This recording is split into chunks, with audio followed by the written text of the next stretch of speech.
Why do people go to schools? They have to read and write. Reading and writing only will make us to know the documented knowledge. Every other animal doesn't use documented knowledge. Somebody has written it, I must be able to read. Reading also means speaking. Because if I can read, I can speak. I can at least read that, look at it and read. So that's how we learn how to communicate. So reading, writing. So when I am talking, if you are able to write, you can take notes. If you cannot take notes, you cannot make a document later. So education is to educate people to take notes, so that it is generally in schools people give notes. Instead of that, you should take notes. So if you can take notes, that means you understood it. Morning we had a session. Somebody who was not wanted to learn logical reasoning, analytical skill. So I was telling, I teach mathematics also without a board. So when I speak, he must be able to write, she must be able to write. If they can write, that means they understood. So what happens normally in schools, colleges, teachers will write on the board and people copy. So actually you are only copying, you are not understanding. Then you must be able to explain it to somebody else. That is comprehension. I can explain what my understanding to somebody else. A small thing also. Tomorrow I will post. Why minus 3 into minus 2 is equal to plus 6. Everybody knows minus into minus is plus. But if you ask somebody to explain, it becomes difficult. So we were discussing that yesterday. So when you can explain, comprehend, tell in your own words to somebody else, that means you understood that subject. So the purpose of education is to read, write. And the third one is arithmetic. Without numbers, you cannot do anything. So we need to have addition, subtraction, multiplication, which is practically the basics of language of all other sciences. Either history, geography. Without a graph, geography cannot be there. Distance, mapping, science, biology, all subjects are related to, or its language is mathematics. So mathematics is must. Reading, writing and arithmetic. Arithmetic is a very minor thing, but at a higher level it is mathematics. And the fourth one is memorizing. People should have ability to memorize things. If you cannot memorize, most of the facts will not be staying in you. The easiest method to memorize is poetry. That is why in childhood onwards, people give rhymes so that your by-hearting ability, learning ability increases step by step. And language ability for children up to 6 years, generally they can learn up to 6,000 words. Up to 12 years, almost double to that, 12,000, maybe up to go to 20,000 words. If they are in a normal situation, if they have got a good company, greater visibility, larger socializing, based on that it could improve more and more. So you are only talking to one person, you only have a classroom discussions, you are not exposed to many public, you are not exposed to socializing with the people. From childhood onwards up to 6th and up to 12th, your ability to assimilate will reduce. But today it is not that difficult because you have got TV, radio, different words, See, you make a child to see continuously a cartoon, whichever language you are putting, they will learn all that dialogue. So people can capture that age, they can capture much faster. Up to 18 years, it will improve. So I told you up to 12 years, it may be 20, but next 6 years, gradually it doesn't improve. It can become 24,000 or maybe 30,000, that's it. After that, your ability to consume, to register, to allocate memory for language reduces. So language skills are developed from childhood onwards. The basic problem of reading something and understanding is not very difficult, but as far as mathematics is concerned, it goes step by step. Suppose you miss 6th class, maybe 7th class becomes difficult. Maybe you miss 7th class, 8th class becomes difficult. Morning, I was discussing specifically on mathematics. Most of the formulas which are taught in classrooms have got a real-time applications. Unfortunately, teachers don't know these applications. Even if you do an MSc or PhD, they don't look at back what they learned in our school days. Why did they learn? Where is it applied? Such questions are never asked. Therefore, the trainings on understanding. I have seen Kerala, we have got a Victor's channel. Some discussions on what is being taught in classrooms. Some of the teachers were telling that no, a minus b into a plus b is equal to a square minus b square has no applications. It's all just learned. That is why it becomes difficult. It is not true. There are very, very practical, minute, day-to-day affair wherein all these formulas can be used. I will post probably what happened in the morning, maybe in 2 days. You will see I am taking examples of some mathematical arithmetics to prove that it becomes so easier for people to. It is not hard work. In competitive exams, everybody can answer all the questions. But the test is not whether everybody can answer the questions. The test is how fast you can do it. The running competition is not whether you can run 100 kilometers or 1 kilometer or 100 meters. It is who will reach first. So fast processing, fast doing, this needs a trick. If trick is not used, you are useless. So learning trick is what is essential. So it needs a lot of practice. Not the given question and the given answer. What is logic behind it? There is a saying, mathematics is not what you write. Mathematics is in between what you write from one step to another step. Every other subject is not like that. What you write is what you read and you understand it. Mathematics, in between two lines, you have got a lot of mathematics to understand. Then only from one line you can write the next line. This is what basically I have to tell. If you have any questions, probably I could answer.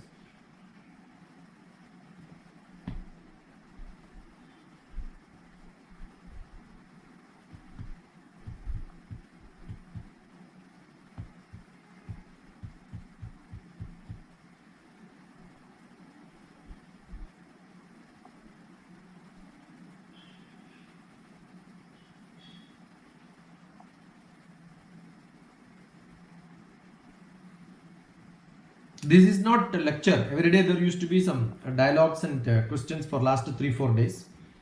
So if you ask any question, anything, whatever you feel that you want to discuss can be taken. Otherwise we can quit.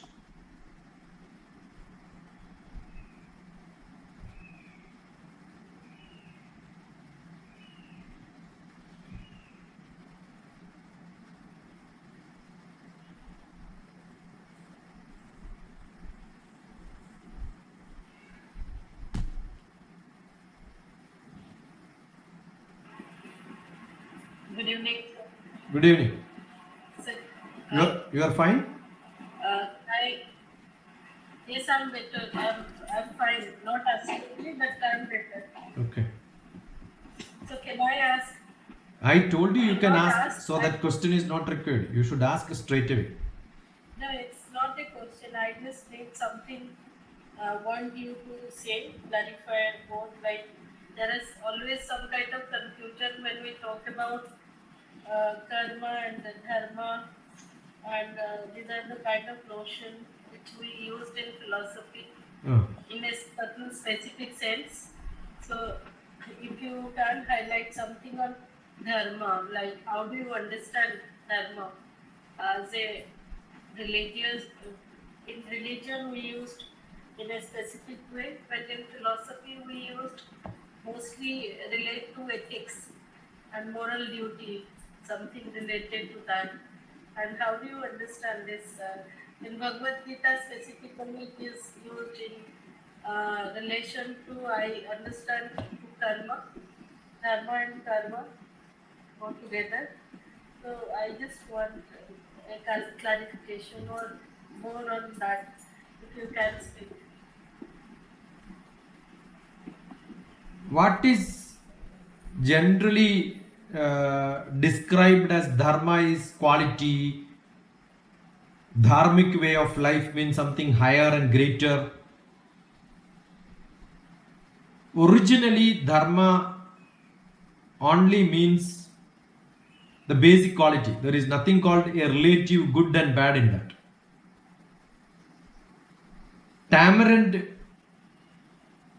Tamarind has got a dharma. Don't look at a human being and people and animals and dharma related to that. Any material in this world has got a dharma.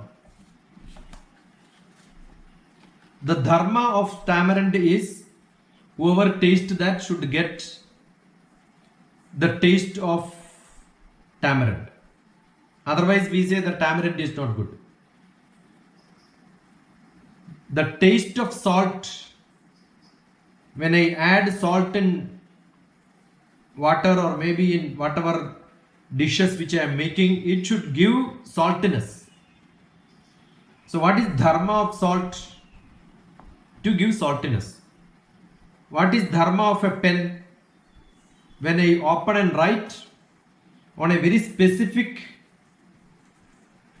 if it is made for writing on a paper when I write, it should have that quality.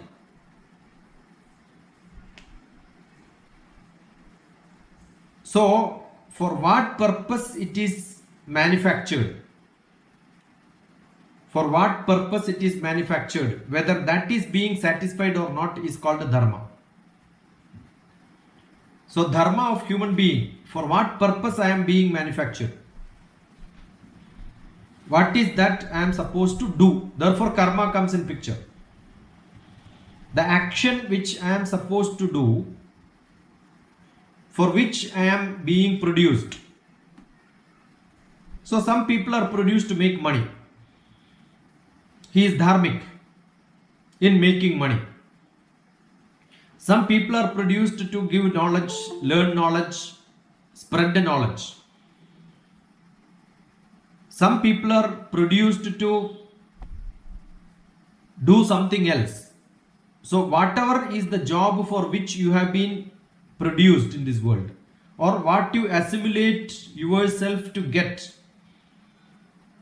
into your life so that you can do your actions according to the definition what is given to you. So, dharma and karma are both related. I am a dharmic person. So, if somebody is making money, I cannot say he is not dharmic. He is supposed to do that way. Suppose a butcher's job is what he is supposed to do. He belongs to that family. Whatever he does is dharmic according to him, according to his tradition. That is what Bhagavad Gita also told us, swabhavam. Swabhavam means what is the quality of that person is being explicitly shown, is what is called swabhavam. The swabhavam of salt is saltiness. The swabhavam of a businessman is to make money. But then, your swabhavam is to make money. Will you be able to make money by disturbing somebody else, then we say in the society you are not dharmic. But assume that you are going to a place where games of cards are being played. You are going there to play that only. Then you cannot say what happens there is not correct. Suppose you are going to WWF to fight only, and at the end you get a prize. And that could be a great money which you are earning. So what karma you do there, at that place it is dharmic, but some other place it can be adharmic.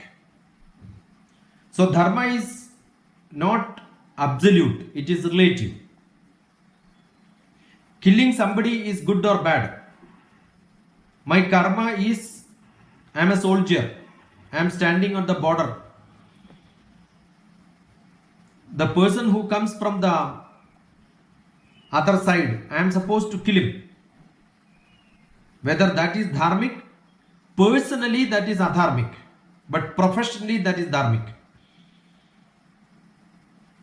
Telling lie is dharma or adharma. As an advocate, when I go to court, telling lie is my job, because if somebody comes doing a crime and then coming to me and saying that I have done this, my job as an advocate is telling that I am going to save you. Whatever manipulation which I do, professionally I am supposed to do that. So dharma is considered as swadharma, professional dharma, kudumba dharma. In a family I have got a very specific dharma. Society I have got a dharma. My caste and religion I have got a dharma. And I have got a universal dharma. So there is nothing called an absolute dharma. It is based on which circle which I am into. One more thing which I add, we call, you have something to add, Jayanti? That means you are saying dharma is contextual? 100%. When I say it is not absolute, it is relative, means geographically, age-wise, what dharma you have during your childhood is not what dharma you have when you become elderly. So what about if that is the case, what about the Rusartha model which we are creating? The universal value system, dharma, artha, kama and moksha. That is what I wanted to tell. Therefore, I was going to tell you, I told one more point, but in between you asked. That's the same thing which I want to tell you. Desire is very, very common. Every animal has got a desire. So Purushartha, generally people will say, in the sequence in which they say the dharma, artha, kama, moksha. Actually, I don't explain it like that. I keep saying the basic principle is, the basic starting, the beginning is only kama. So my desire determines my requirements in my life. So I have a desire. What is my desire? My desire is to go to Singapore. What is artha? I have to make money to buy tickets. I have to make money to have a place to stay there and eat. So my artha is the means of satisfying my desire. Sometimes it need not be the action which I do to collect money. My influence, maybe I have got some students there, I have got some relatives there, or somebody may sponsor, somebody may take care of me, so I don't have to make money. So my knowledge can be my artha. Artha doesn't mean money. Artha only means means of satisfying my desire is called artha. Anything you take. I want to build a house. The building house becomes my desire. Then bank loan. Why am I getting bank loan? Because I have got a job. So I have got a bank balance. So my artha becomes that. Or somebody donates me. Or somebody gifts me. Just like that. So artha is the means of satisfying my desire. Everybody has got desire. Nobody in this world is without a desire. We will tell you what could be the different stages of desire and what are the basic desires which generally has got for every human being. Human beings' desire is entirely different from animals. That is what we become slightly different from animals. So now I have got money from somebody which makes me happy to go to Singapore and then stay there and enjoy. I am not going there permanently. I have to come back. Assume that no support is given by anybody and I don't have means of doing it. That means my artha is not there and I am stealing from somebody and going.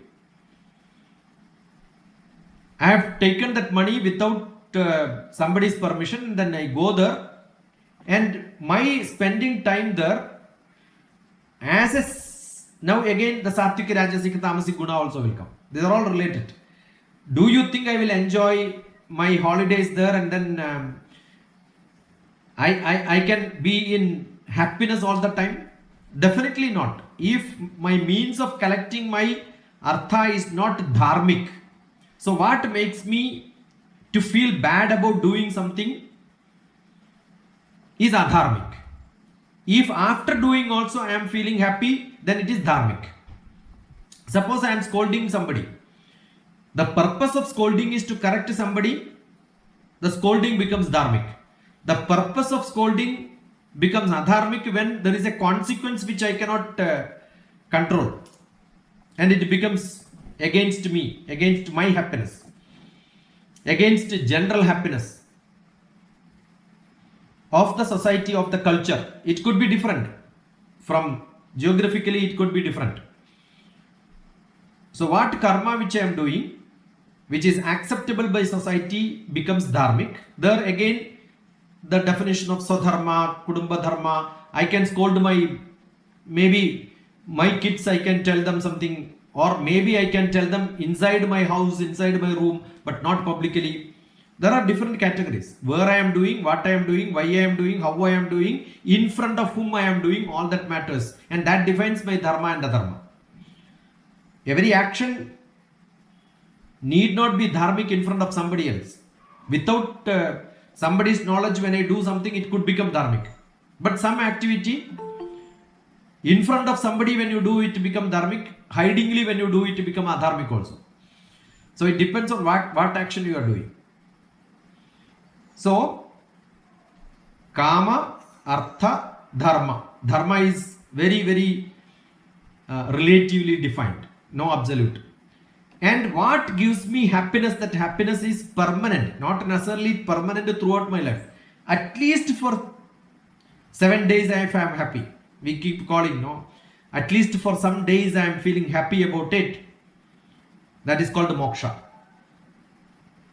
I tell something to somebody, immediately I feel, oh, I should not have told this. That means I am not doing a right thing. I am not happy. My happiness is too temporary. Can I make my happiness little longer than too temporary? Can I extend my happiness? If I can extend my happiness for longer time, that is called moksha. Moksha is not something which you get after death. Moksha only means happiness, bliss. I am blissful. I am so happy that, oh, I went and spoke to somebody else. I can be so unhappy I told something to somebody else also, right? So what is moksha? Rejoicing my memories about my action gives me happiness, and that is called moksha. So dharmic gives me moksha, and for you cannot be dharmic and non-active, because there is a desire. Suppose you are not having desire, you are desireless, action will not be there, karma will not be there, artha will not be there. Without karma, artha will not come. That is why we have got Vishnu, who is the god of karma, and artha, the means of getting, is Lakshmi. Action is there, Lakshmi is there. Lakshmi is not there when action is not there. Even to get an influence, somebody to donate money, it doesn't come just like that. I will have to do a lot of actions. Immediate result will not come, but maybe later it will come. So I am supposed to do karma all the time. Karma doesn't mean cooking and eating, taking care of your children. That every animal in this world does it. Every animal produces children. Immediately they will take care of, make their houses. So creating a house for my child is not my karma at all. Bhagavad Gita doesn't talk about karma. Then Krishna could have told Arjuna, go and sit at home. They would have been pallaciously, happily they could live. They are doing a activity for the benefit of the society, not for themselves. They may do harm to their own relatives. Doesn't matter. Does it have a larger goal? A greater commitment to society? Such actions are called. If I have done a job of teaching and I am getting salary, that cannot be called as karma. That is only my livelihood. As a person, what extra I have done? What is that extra care I have given to somebody else? What is that extra effort I have taken? Then they have a place in your heart. So how many such people carry you in their heart is the question which you should ask. So karma is not a routine activity. What I mean is, karma is not a routine activity which you do extra. Then the societal commitment is recognized. You get, it should not be with a motive of getting some benefit. That is what Krishna talks about. Assume that I am doing something, oh, it is for the societal benefit only. But if you ask him too much, then he will tell you, oh, it is for your own benefit of becoming greater, powerful, famous and all that. Then that action also is rajasic. But my action can be so cruel, but I am not doing it for my purpose, it is doing for somebody's purpose, it can be sattvic also. So it is not action which matters. The dharma behind the action, the desire behind the action, the role which you are playing for that action makes it different. So now what are the desires? Basic desires are 4 types. Only 3 types, but 4th one is associated with all the 3. The first desire is earn money, because money is required. Fame, that is required. Most distinct for human being is gaining knowledge. So I have a desire. I am sure here whoever is listening to me now, they are not here because, oh, after this they will get some money. They get some knowledge. So, oh, when I get knowledge, I feel dignified. The dignity is what you get. I feel comfortable. I feel satisfied. I feel slightly more happier and higher. So that ability you have the desire of learning. And the next one is becoming famous, powerful and all that. And third one is money. So 3 requirements are there. So what is that you get when you learn, you be happy? For some people, I told you, earning money makes them happy. For some people, getting power and position makes them happy.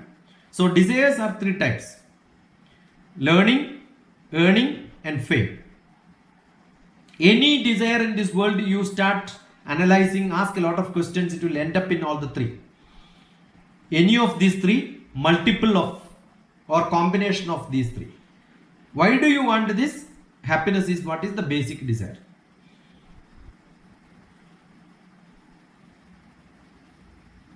So that is how, yeah, tell me. Sir, taking what you said, that is a kind of, if we go by Hegelian desire, Yeah. He said that there is a, when we talk about desire, there is an animal desire and there is a, as you said rightly, but when we do for ourselves something that is called animal desire, it's not a kind of production, but he said that human desire. Yeah. Human desire means man is a self-conscious being, rational being. These are the things he used. That when you do something human desire, so that means there is a kind of negation, transformation, assimilation, destruction. Then there is a growth. social development. So that kind of thing, when you are saying that in the Bhagavad Gita, when you put, so what I'm trying to understand is that there is a subjective way of looking at the thing, and there is a objective way of, like, when we do something good for the society, good for the people. So the same Purushartha model works as a kind of objective development of the society, but that can be also taken it as a subjective way, that karma also satisfying my desire, but that has a very limited role to play. What do you have to say? So this is basically when we talk about karma, in case of Purushartha, if we go by karma, artha and dharma in a kind of self-satisfying model, so then I'll end up with a kind of animal desire. It has no development. That is, if I take Hegel into account. But if I use the Purushartha model for the social development, my karma, my artha, and my dharma, and my moksha, all are related, not satisfying my desire, rather satisfying the other's desire. So then probably we could end up with a kind of dharmic model, or a kind of objective model which is successful and which is a requirement of the society. See, the basic definition of Hegel on the classification of desire or subject of desire, if you compare with the Indian philosophy, it is not very different. You say rational thinking. Rational thinking will come only when you know the culture, you know where are you doing, why are you doing, all that is what is rational. In Bharatiya Shastram, we have Vidya, knowledge.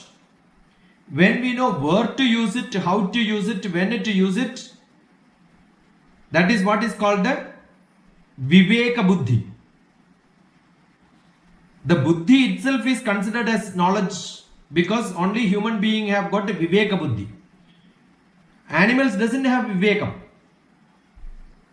Viveka, Vivechana Buddhi. What is good and bad? For that society, for that context, what is good, what is bad? Vivechana Buddhi. So all that, what we call it as Buddhi, is knowledge only. How do I say, oh, this is applicable here? Because I have got a knowledge about my environment. That is what is education. So whatever the basic great philosophical books of distinction between human beings, desire, rationality, and all the development, transformation, all that we say is one sloka in Bharatiya Shastra. Ahara nidra bhaya maithunani samani chaitani nranam pashunam. Aharam, nidra, bhayam, maithunam. Maithunam is sex. Aharam, food. Nidra, sleep. Bhayam, worry, anxiety. And maithunam, sex. Ahara, nidra, bhaya, maithunani samani chaitani nranam pashunam. Nranam, human being. Pashu, animal. These are equal for human being and animal. No. What makes human being distinct and different? Jnanam naranam adhiko vishesho. Knowledge is extra to human being. Suppose you don't have knowledge, jnane hina. If you don't have knowledge, if your desire is not acquiring knowledge, jnane hina pashubhi samana. You are equal to an animal. So all that what explanation you asked, one sloka is good enough. So don't read Hegel. What you do is learn this, and in the classroom, unfortunately, our philosophy students have to learn the Western Hegel. I also learned. I also started my philosophy masters, right? So I felt ashamed of reading something else which is in volumes of books which can be explained by Bharatiya Shastra, which can be understood from the basics. Yeah.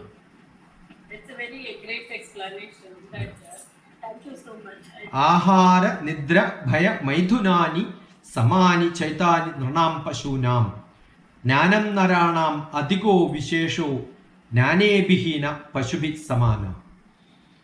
And desire is there. Without desire, nothing is there. Bhagavad Gita doesn't talk about a desireless life, non-attachment. Normally people use. No. Bhagavad Gita talks about attachment only. Yesterday, after the session, one girl from Northeast continued our discussion and I was talking about Bhagavad Gita. Today I posted that after editing. In which Life Insurance Corporation, now Sridevi is there, LIC, MDRT business, $1 million roundtable business member. She does $1 million. I was there in Bombay to speak to them. That's how they know me. Or maybe Kozhikode she met me. That Bhagavad Gita in the center, 9th chapter, which is the essence of Bhagavad Gita. One of the essence of Bhagavad Gita is 9th chapter, 22nd sloka. That is what is taken by Life Insurance Corporation. Guaranteed return. Yogatshemam Vahamyaham. That is the quotation for Bhagavad Gita. From Bhagavad Gita to LIC. So what is the other 3 lines? Ananyas Chintayanto Mam. Without having any other thoughts. That means when you have a desire, focus on the result what you wanted to get from that. Ananyas Chintayanto Mam. A jana paryupasate, who is focused, concentrated, continuous effort somebody does on that. Don't think that in the bhakti sense it is attached to me, come to me, I will take care. But maybe Dr. Krishna did not mean that. He means those who wanted to do their actions continuously concentrated in their own karma. Tesham nityabhiyuktanam. They get yukta. Yukta means whatever is to be attained from that. That means there is a desire. Without a desire, nobody works. Tesham nityabhiyuktanam. What are the different yukti? Yogatshemam vahamyaham. I want to earn, learn and fame. All the 3 I guarantee. That is what Bhagavan says. It is not that I don't get knowledge. I get knowledge. But then what happens? Whatever I learn some point of time, after some time I forget. Yoga means joining. I want to join knowledge. I want to join money. I want to join fame. But what is the problem? After some time I lose money. I lose my fame. I lose my knowledge. Oh, I learned, but I am not able to remember things. What is the purpose of learning then? Kshemam means keep it safe and secure. Kshemam. That is what it means. So yogam is joining, kshemam is keeping it safe. So Bhagavan says, I guarantee yogatshemam. Whatever you attain, your life will not be lost. I don't think anywhere, any religion, I don't call Indian Murthys as God, but for a general explanation, the God or Bhagavan. Any other religion, it is called the God or maybe thoughts of God, and here it is Bhagavan, the Sankalpa, guarantees that I will take care of you. Only one place probably it would have been told, it is center of Bhagavad Gita. That makes Bhagavad Gita much greater and powerful. Ananyas Chintayanto Mam Ye Jana Paryupasade Tesham Nityabhiyuktanam Yogatshemam Vahamyaham. So if somebody asks me what is the most useful, greatest sloka in Bhagavad Gita, 9th chapter, 22nd sloka. There, all that dharma, artha, kama, moksha, everything is taken care of in one line. And that make distinctly different from an animal and human being, because I have a desire. I can consume knowledge, assimilate knowledge. I can capture knowledge. I can ask for knowledge from different people. Quest will be there. I don't think any animal has got a quest. Quest for knowledge is not there. Whatever is around happening, they will look at it and learn for their survival, for livelihood, to sustain their life. But human beings are not like that. When there is a thunder and lightning, we will look up and then ask, where is it coming from? I don't think any animal would have asked this. They have an inbuilt knowledge, but we can acquire knowledge. So that makes us distinctly different.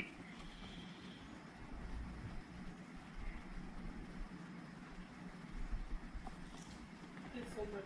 Thank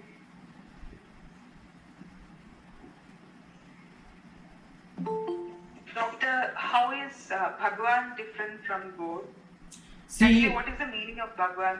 yeah, God is only a messenger. Actually, God is a physical entity. But we in Bharatiya Shastram, there is no physical entity. We only say it is Sankalpa.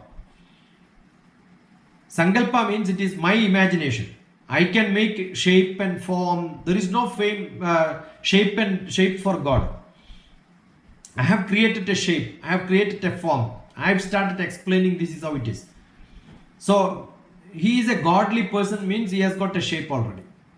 What is originally in Bharatiya Shastram, traditional mythology, or all the Vedas, Upanishad, you look at it, is only Murthy. Murthy is a bhava. And that Murthy is a Sankalpa. So Bhagavan is a Sankalpa. But whereas God in English, there is a form. That is why Bharatiya Shastram, it is formless. Therefore, what do they say? A formless God. That itself is wrong. That means God has a form. When you give formless, it becomes, that is why if at all you wanted to explain what is Murthy, what is Sankalpa, a formless God. That means ours, we don't have God at all, no? All of us, what we have around in our thoughts, they're all formless gods.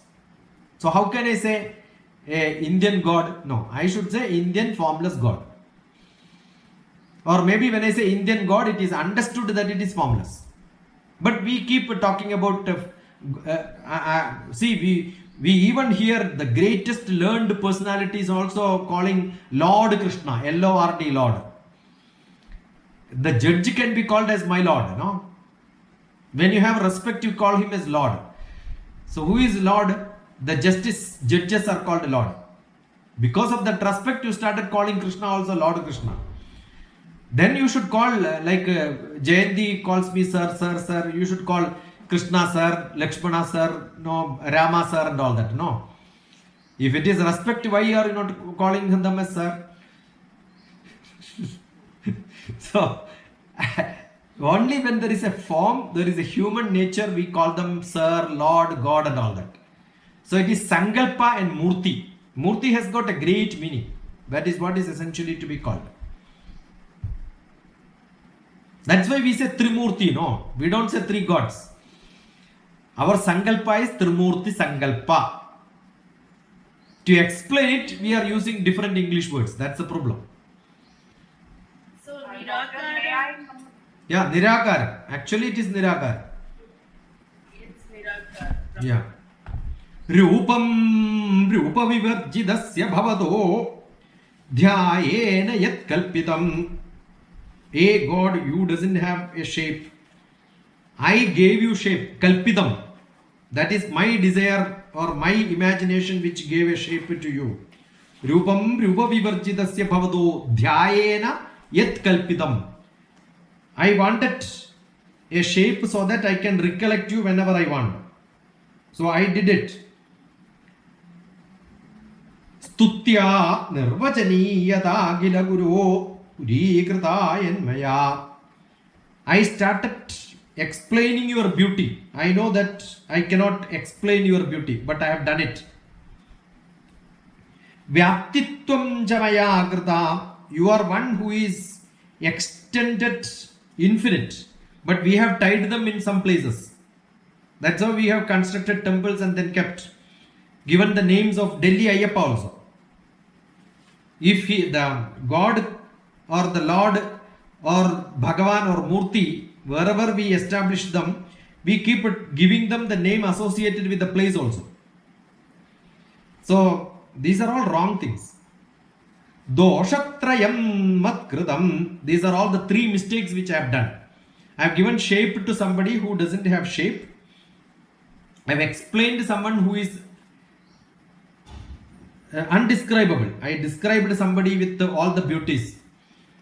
My imagination of beauty, probably Raja Ravivarma has given the shape of his girlfriends to all the Devis, Sankalpas. So whomever you are seeing as Saraswati, Lakshmi, Parvati and all that is that only. They are all Raja Ravivarma's girlfriends. We don't know whether girlfriends or prostitutes. So what we have done is we have given unnecessary shape. रूपं रूपविवर्जितस्य भवतो ध्यायेन यत्कल्पितं स्तुत्या निर्वचनीयता किल गुरो दूरीकृतायन्मया व्याप्तित्वं च मया कृता व्याप्तित्वं everywhere it is spread but I have kept it in some places Chandhavyam Jagadisha please pardon me Chandhavyam Jagadisha see there the Jagadisha is what is called Ishvara for the Jagat I have not put in one place. Jagat is the universe or the Milky Way galaxy. Tadvikalatam doshatrayam matkritam. These are the three mistakes which I have done in my life. Appaya Dikshita. There is a great poet from Andhra. So he finds faults with probably the reason behind all these are Shankaracharya. Right? So what he says is probably Shankaracharya also would have realized it later. Nothing wrong. In LKG, we have got a printed textbook in which the picture of a snake is given and then we teach this is snake, this is snake, this is snake. But the person who is teaching also knows that this is not snake. This is only picture of a snake. Why am I teaching this to young children? So that when they grow, when they see a real snake, they realize, understand, oh, this is what I learned, this is snake. The God concept is inbuilt in each one of us. Put in some stupid temples and then doing all the pujas, vidhi and all that is to inculcate that habit of understanding, realizing the godliness in each one of us. That's why the Kerala poet Kunyuni also told, Guruvayurilekkulla vadi vayichu kelkave ennil ninnu ennilekkulla dooram kanda ambarannu njan. Where is Guruvayur temple? It is so far. You have to take a bus and then get an auto, walk all the way, stand in the long queue and get the bad smell of everybody around you. And then you are seeing God there.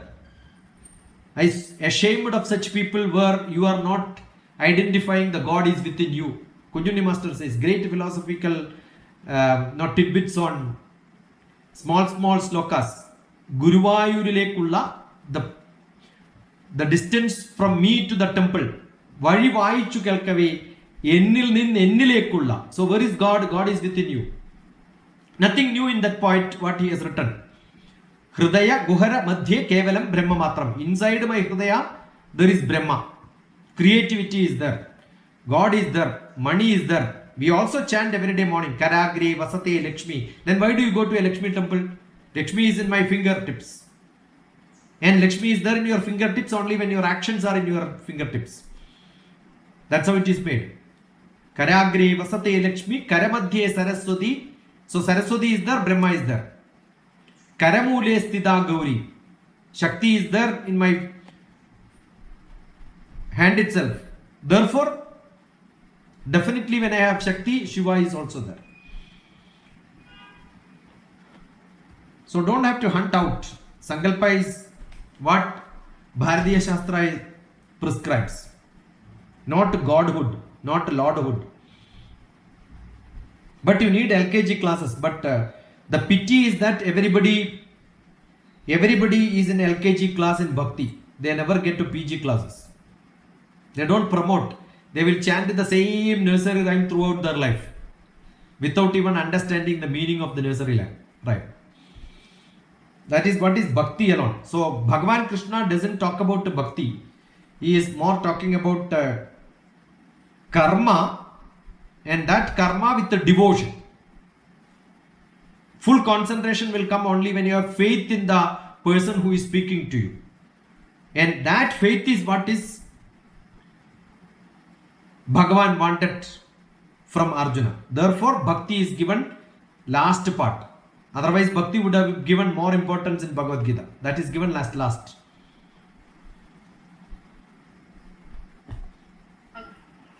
Bhakti was there in Ramanuj tradition. Visishtadvait mein aake Bhakti was used in a different way, like Ramakrishna Paramahansa and Kali. So that was a Bhakti. Some words they have used. Prapati, as you said, faith. They also use the word surrender to God. Like this is a kind of there is no any objective element. जो भक्त and भगवान के बीच में जो gap है वो खत्म हो जाता है. That kind of bhakti, self surrender to God without asking anything. Devotion, जिसको pure devotion. There is no material element inside that, and that could be equated with samadhi. No, that is called Archana Bhava. Archana Bhava means I surrender to Bhagavan himself. Yes. Offering. I am offering myself. Actually, when you say Hare Rama, Hare Krishna is also an Archana Bhava. Hare means you steal me, you take me. So you are surrendering yourself. But how many people understand the meaning of that? Hare Rama, Rama, please take me to you. Hare Krishna, please take me to you.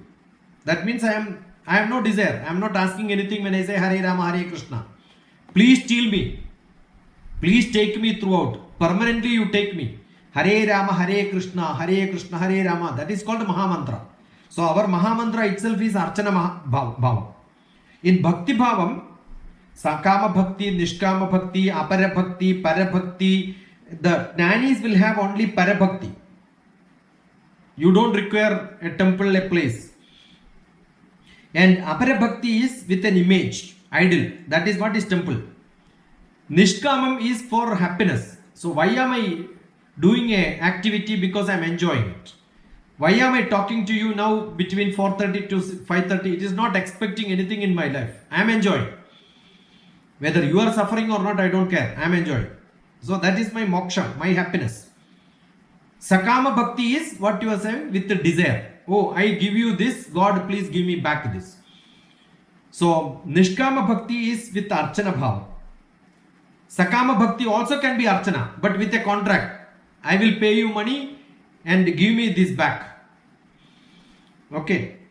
So for anybody, the way in which you do this can be different. So for example, Bhishma had got Shantam. Maybe Hanuman had got Dasyam. He was like a servant. Arjuna to Krishna is Sakhyam, friendship. Yashoda to Krishna is with Vatsalyam. And maybe Radha, Meera, Jayadeva, all that when you speak about, it is love. The love which is philosophical, the philos, blind love. You don't require logic. Don't ask why. No reason. I am in love, blind love with somebody. I love you so much. Don't ask me why am I loving you. That is called Madhuryam. Madhuryam is what is love. There is always something, the sweetness. That's why it is called the philos. And then you can hear, nicely hearing the songs of Bhagavan is also a bhakti. Hearing the good things about somebody else. I may not get that into my heart, but my ear is, and I am processing it for some time. So Kirtanam, Smaranam, Sravanam, all that can be that. So what is the ultimate? When I may do a Vandanam, I may prostrate on Bhagavan. That's why you can see actions. But during that time, don't think about it. That means that my body itself I am surrendering. Totally. My every Ashtanga, the Ashta, all the 8 different parts of my body is kept on you. The last, probably the best thing could be to do service. Like Hanuman has got a serving nature whenever there is a requirement or he fights for them. Everybody need not have the fighting ability. I can feed. I can be a servant. So go to a temple to clean the temple. That is much better than doing an archana. So serve so that somebody else also gets the benefit.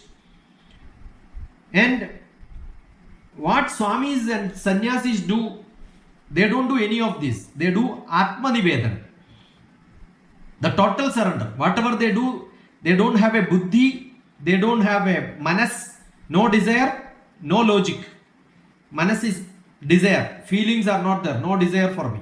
No logic also. What is it working? Atma. Atmiya Purusha. So for Atmiya Purusha, they are Atma Nivedanam. Their actions are godly actions. That is what a small book is there in Ramakrishna Mat. Since you referred to Ramakrishna, it's in Malayalam, Uttara Gita. This talks about different types of bhakti, and in which the people who go to temple are considered as half buddhi fellows because they did not get matured enough. That is why they are going to temples. That's what this is Bhagavan himself says. It is Krishna after the Mahabharata war, after Bhagavad Gita, what he taught to Arjuna is called Uttara Gita. And what he says,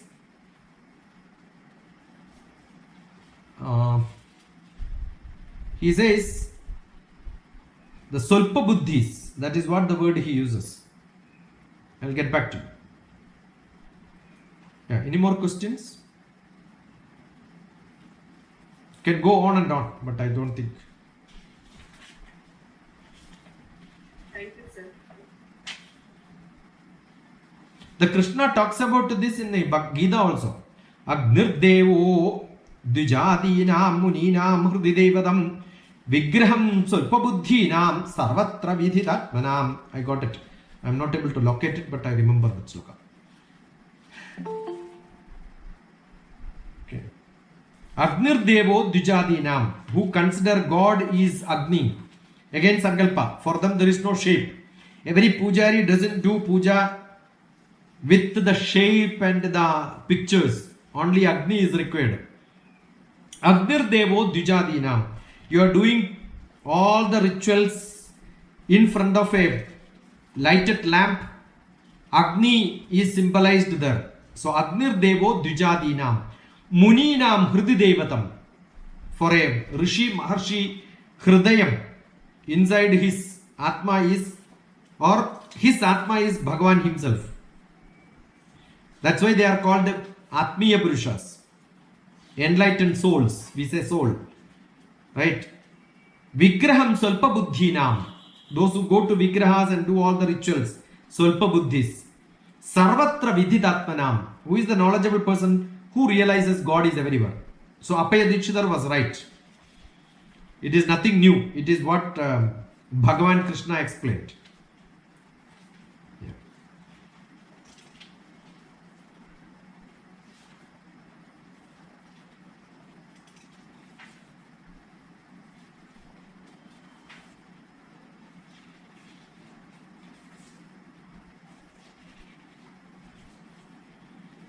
Good enough?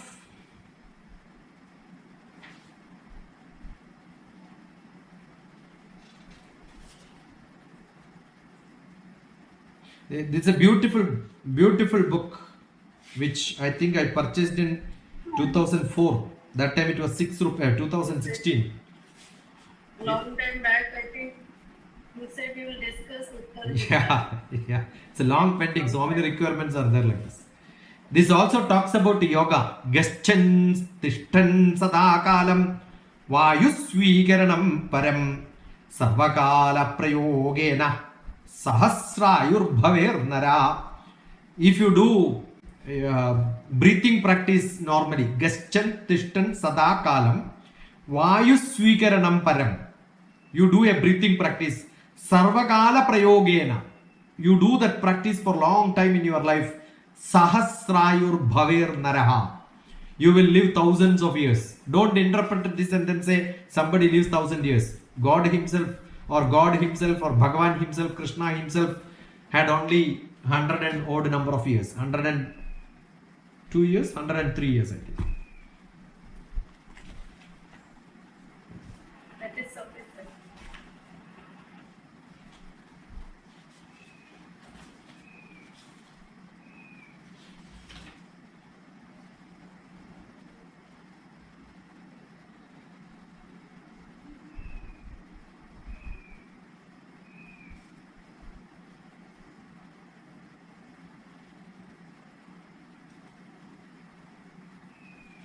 Good enough for the day? It's 5:35.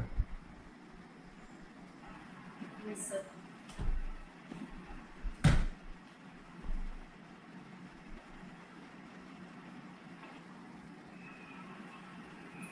Thank you so much, sir. Thank you, sir. Thank you. I'm so happy my pre-degree plus 2 teacher is also there. നിങ്ങളുടെ അയൽവാസിയാ ശ്രീദേവിയുടെ ഒക്കെ പയ്യന്നൂർ തന്നെയാണ്. ഏട്ടനും ഉണ്ടായിരുന്നു ഇത്രയും സമയം. TP Balakrishnan, my brother was also there.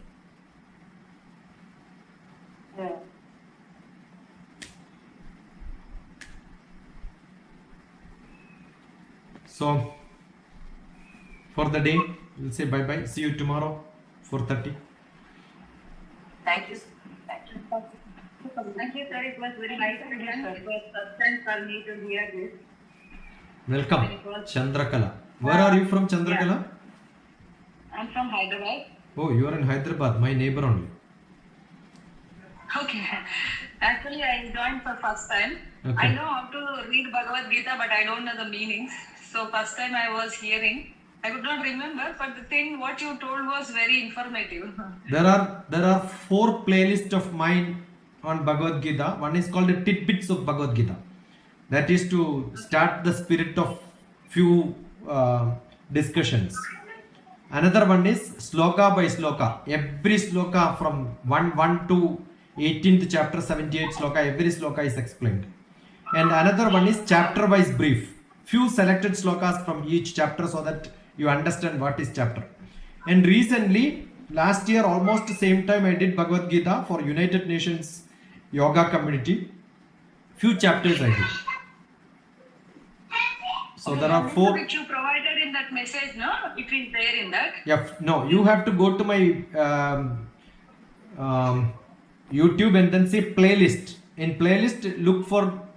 I generally use the word BG. BG is the short from Bhagavad Gita. So you type BG DrTPS and whichever sloka you want. 18 chapter 1866. Then you will get only 1866. Oh, nice. Yeah. All explanations. DHARMA. Yeah, BG DrTPS you will get. Or send me a WhatsApp. Which sloka you want, I will tell you where is it there. Exactly, I will tell you to go to that place and listen to that. Okay, your number is in that message, no? Everywhere. That message. Yeah, my message is, the number is there. Otherwise, search DrTPS. My